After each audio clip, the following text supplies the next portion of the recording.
हाँ तो मेरे प्यारे विद्यार्थियों, कैसे हो आप सभी? बढ़िया। तो लेकर आया हूँ मैं आपके लिए लेंस मेकर सूत्र। तो लेंस मेकर सूत्र आपको बोर्ड परीक्षा में 4 नंबर का देखने को मिल सकता है। तो आप मेरे इस वीडियो को पूरा देखें जिससे कि आपको बोर्ड परीक्षा में 4 नंबर मिल सकें। तो इस लेंस मेकर सूत्र को मैं आप लोगों को 2 पार्ट में समझाऊंगा।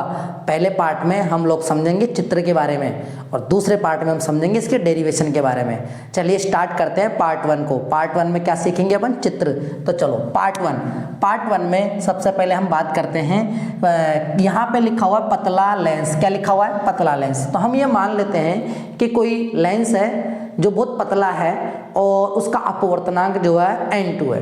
तो यहाँ पे सबसे पहले मैं लेंस बना देता हूँ। यहाँ मैंने ये लेंस बनाया और ये लेंस बहुत पतला है और इसका अपवर्तनांक ध्यान रखना है कितना है? n2 है। इसका अपवर्तनांक कितना है? n2 है। और हम ये जानते हैं कि लेंस का जो बीच का जो बिंदु होता है ना, वो प्रकाशिक केंद्र कहलाता है। क्या कहलाता है? प्रकाशिक केंद्र। क्या कहलाता है? प्रकाशिक केंद्र कहलाता है। तो आप लोग इसे क्या लिखेंगे? प्रकाशिक केंद्र लिखेंगे। ये प्रकाशिक केंद्र यानी ऑप्टिकल सेंटर होता है। इस ऑप्टिकल सेंटर से गुजरने वाली जो लाइन होती है उसे अपन मुख्य अक्ष कहते हैं। क्या कहते हैं? मुख्य अक्ष कहते हैं। तो ये हो गई इसकी मुख्य अक्ष वाली लाइन। कौन सी लाइन हो गई? मुख्य अक्ष वाली लाइन हो गई। अब मुख्य अक्ष वाली जो लाइन है तो इसके ऊपर ही हम क्या रखते हैं? ऑब्जेक्ट को रखते हैं और इसी पर क्या बनता है? प्रतिबिंब बनता है। तो हम ये मान लेते हैं कि यहाँ इस मुख्य अक्ष के ऊपर कोई ऑब्जेक्ट रखा हुआ है, कोई वस्तु रखी हुई है। क्या रखी हुई है? कोई ऑब्जेक्ट रखा हुआ है, कोई वस्तु रखी हुई है। अब ऑब्जेक्ट जो है वो यानी वस्तु जो है उससे क्या निकलेगी? उससे प्रकाश की किरणें निकलेगी, क्योंकि प्रत्येक वस्तु से प्रकाश की किरणें निकलती है और प्रकाश की किरणों के अपवर्तन और परावर्तन होता है। तो यहाँ से प्रकाश की किरण निकलेगी। लेकिन हमें यहाँ पर दूरियों से मतलब है कि दूरियां क्या है। तो देखो, दूरियां नापने के लिए हम क्या करते हैं, या तो आप प्रकाशिक केंद्र से नाप लो। तो प्रकाशिक केंद्र से अगर आप दूरी नापते हो तो इस दूरी को, बिंब दूरी को अपन किससे लिखते हैं? u से। किससे लिखते हैं? u से। लेकिन हम लेंस मेकर सूत्र को स्थापित करने जा रहे हैं। तो लेंस मेकर सूत्र में ये जो लेंस है ये 2 भागों में बटा हुआ है। ये कितने भागों में बटा हुआ है? 2। यानी अगर मैं इसका पोस्टमार्टम करूं तो आप यहाँ पे देखोगे इसको 2 भागों में कट कर दिया तो एक गोलीय पृष्ठ तो इसका आएगा ये वाला और एक गोलीय पृष्ठ आएगा ये। ठीक है। अब ये करने से क्या मतलब है, हम इसको कुछ नाम दे देते हैं। तो देखो, ये जो गोलीय पृष्ठ है इसका बीच का बिंदु जो है, अगर हम दर्पण में हमने इस बीच वाले बिंदु को क्या बोला था? ध्रुव बोला था। तो ध्रुव को हम किससे लिखते हैं? P से। तो ये पहला गोलीय पृष्ठ है इसलिए अपन इसको क्या लिख देते हैं? P1। और ये दूसरा जो गोलीय पृष्ठ है इसका मध्य बिंदु भी क्या कहलाएगा? ध्रुव के रूप में कार्य करेगा। तो इसको क्या नाम देते हैं? P2। क्या नाम दे देते हैं? P2। अब बात ये आती है कि चलो ये आपने नाम दे दिया, ये P1 है और ये क्या है? P2 है। अब ऊपर भी नाम दे देते हैं कि अगर पूरा लेंस अगर हमें बताना हो तो हम पूरे ऊपर दे देते हैं A और नीचे दे देते हैं B। नीचे क्या दे देते हैं? B। तो इस पूरे लेंस का नाम तो हो गया A, P1, B, P2। लेकिन ये लेंस 2 भागों में बटा, जिसका एक गोलीय पृष्ठ तो कहलाएगा A, P1, B और दूसरा गोलीय पृष्ठ कहलाएगा A, क्योंकि A वाला भाग ही तो जा रहा है A, P2, B। ठीक है। इस तरीके से हमने इस लेंस का पोस्टमार्टम किया और पोस्टमार्टम का मतलब है इसको 2 भागों में बांटा, एक गोलीय पृष्ठ A, P1, B और दूसरा गोलीय पृष्ठ A, P2, B।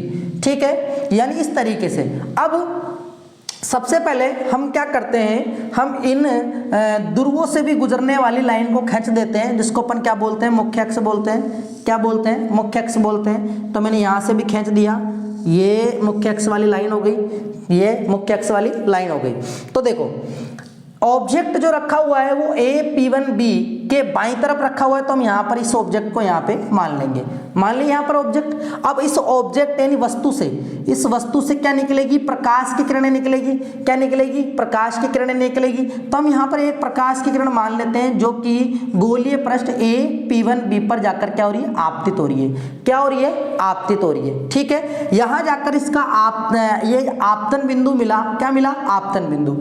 अब अब यहाँ पे आप देखना कि ये लेंस है और इधर क्या है, इधर क्या है, वायु है। तो हम ये मान लेते हैं कि अगर ये लेंस जो है उसका अपूर्तनांक n2 माना, तो इधर वायु का अपूर्तनांक अपन ने n1 मान लिया, इधर भी वायु है तो इसका अपूर्तनांक क्या मान लिया, n1 n2, यानी वायु मतलब विरल माध्यम हो जाएगा इधर का, ये विरल माध्यम कहलाएगा, और ये क्या कहलाएगा, सघन माध्यम, क्योंकि n2 कांच है, कांच कौन सा माध्यम हो जाएगा वायु की तुलना में, सघन। तो ये विरल, और इधर वाला भी क्या हो जाएगा, विरल, इधर वाला भी विरल। तो आप जब इसका पोस्टमार्टम किया तो ये बीच वाला हिस्सा है, तो ये पूरा जो है, ये पूरा जो है, ये पूरा क्या है, ये पूरा है क्या, सघन, यानी n2 अपूर्तनांक वाला है, पूरा क्या है, n2 अपूर्तनांक वाला है, और इधर वाला माध्यम n1 अपूर्तनांक का, और इधर वाला भी n1 का, कोई दिक्कत नहीं है। चलिए, प्रकाश की किरण का अपवर्तन होगा, यानी n1 यानी विरल से सघन में जाएगी, और विरल से सघन में जाती है तो अभिलंब की ओर झुकती है, ऐसा हम जानते हैं। तो देखो, इस बिंदु से अभिलंब से झुकाने के लिए हमें अभिलंब बनाना पड़ेगा। अभिलंब बनाने के लिए हम क्या मान लेते हैं कि ये जो AP1B है, ये गोलीय पृष्ठ का कटा हुआ भाग है। सपोज ये पूरा एक गोला होगा, क्या होगा, पूरा गोला, और इस पूरे गोले का एक केंद्र बिंदु होगा, सेंटर होगा। उस सेंटर को अपन यहाँ पे नाम दे देते हैं, क्योंकि पहले वाले का है तो C1 नाम दे देते हैं। क्या नाम दे देते हैं, C1। और P1 से लेकर C1 तक की दूरी को अपन क्या लिखेंगे, R1, क्योंकि वक्रता त्रिज्या जो होती है उसको R से व्यक्त करते हैं, तो पहले वाले के लिए क्या लिखेंगे, R1। यहाँ तक कोई दिक्कत नहीं होनी चाहिए। इसी तरीके से हमें दूसरे वाले चित्र में भी, दूसरे वाले गोलीय पृष्ठ में भी देखना है, क्योंकि ये गोलीय पृष्ठ भी जो है किसी गोले का कटा हुआ भाग होगा, और कटा हुआ भाग होगा तो इसकी वक्रता त्रिज्या जो होगी वो क्या कहलाएगी, R2, और R2 की दूरी इसके सेंटर C2 हो जाएगा, और यहाँ से लेकर यहाँ तक की दूरी क्या कहलाएगी, R2, यहाँ से लेकर यहाँ तक की दूरी क्या कहलाएगी, R2। ठीक है, ये हो गया R1 और ये हो गया R2। अब बात करते हैं कि अपवर्तन जो हुआ और जिससे प्रतिबिंब बना, तो देखो इस ऑब्जेक्ट का वास्तविक प्रतिबिंब जो बनेगा वो यहाँ बनेगा। कहाँ बनेगा, यहाँ, यानी n1 अपूर्तनांक में बनेगा, और हमने मान लिया कि वो यहाँ बनने वाला है। कहाँ बनने वाला है, यहाँ बनने वाला है। अब हमें यही कहानी समझनी है कि जो n1 माध्यम में जो प्रतिबिंब बना है, तो इस प्रतिबिंब के बनने के पीछे किस तरीके से प्रकाश की किरणों का अपवर्तन हुआ है। तो देखो, प्रकाश की किरण जो वस्तु से आ रही है, इस वाली किरण का 2 बार अपवर्तन होगा। एक बार तो n1 से n2 में जाकर, और एक बार n2 से n1 में जाकर, यानी विरल से सघन में, सघन से विरल में 2 बार अपवर्तन होकर तब जाकर इसका प्रतिबिंब बनेगा, तो देखो, हमने मान लिया कि ये प्रकाश की किरण आ रही है, इसको अपन बोलेंगे आपतित किरण। क्या बोलेंगे इसको, आपतित किरण। ये हो गई आपतित किरण।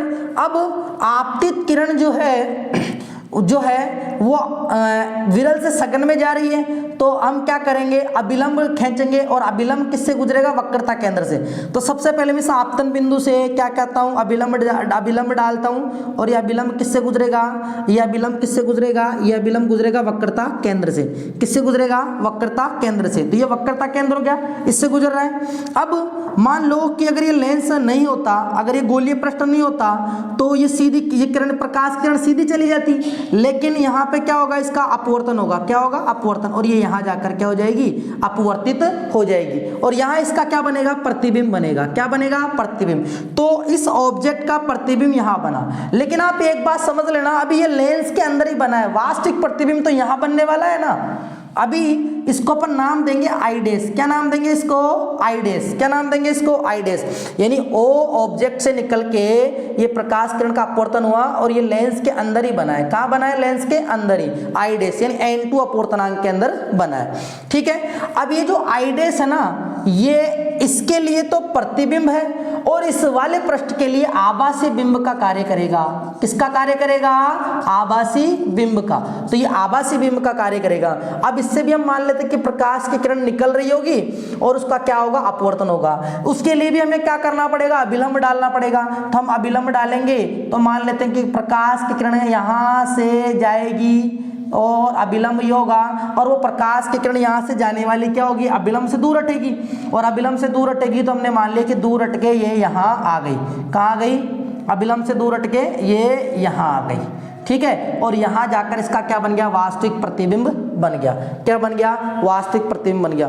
क्यों, क्योंकि आई डैश जो है वो n2 अपवर्तनांक में है, तो इसी से प्रकाश की किरण निकलेगी और उसी का अपवर्तन होगा और अभिलंब से दूर हटेगी, तो हमने अभिलंब तो खींच ही दिया, इसको ज्यादा समझाना नहीं क्योंकि मैंने पहले पार्ट में समझा दिया है। तो यहां से ये प्रकाश की किरण गई और ये है अपवर्तित किरण, अपवर्तित किरण है। कौन सी किरण है, अपवर्तित किरण है। और वास्तविक प्रतिबिंब जो बना ये बना।